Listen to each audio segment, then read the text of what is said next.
வணக்கம், வணக்கம் அருந்தமிழ் உறவுகளே! எப்படி இருக்கீங்க? ஒரு வழியா கமலஹாசன் வராரு அப்படிங்கிற மாரியான செய்திகள் வந்து கொண்டிருக்கிறது. விகடன்ல போட்டிருக்காங்க, ட்விட்டர்ல அப்படின்றத பார்த்தோம்.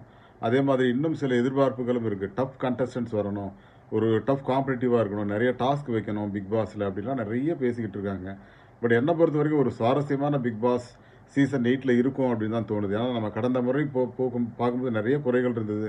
கமலஹாசன் நெறைய தவறுகள் செய்தார் அப்படின்லாம் பார்த்தோம். பட் அதெல்லாம் மீறி நம்ம நெனைக்கிற விஷயங்கள், சில விஷயங்கள் நடந்தது. இப்ப விசித்ரா வந்து நெறைய சூப்பரா ஆடுனாங்க. தினேஷ் நல்லா பண்ணாரு. அர்ச்சனா நல்லா பண்ணாங்க. பிரதீப் நல்லா பண்ணாரு. பட் அதையெல்லாம் மீறி மாயாவையும், பூர்ணிமாவையும் கரிச்சு கொட்டிட்டு இருந்தோம் நம்ம எல்லாரும். தெரியும்னு நெனைக்கிறேன் உங்களுக்கு. ஸோ அந்த வகையில பிக் பாஸ் சீசன் வந்து கொஞ்சம் போரிங்கா இருந்தாலும், இந்த முறை தெறிக்க விடுவாங்க அப்படின்ற மாரி தான் தெரியும். அதுவும் கமலஹாசன் வந்துட்டாருன்னா, இன்னும் தெறிக்க விடுவாங்க அப்படிங்கிறாங்க. ஸோ இதை பற்றி உங்கள் கருத்துக்களை பாருங்க. நான் இன்னொரு வீடியோவும் இங்க லிங்க் பண்றேன். அதையும் பார்த்துட்டு உங்கள் கமெண்ட்ட சொல்லுங்க. Thank you.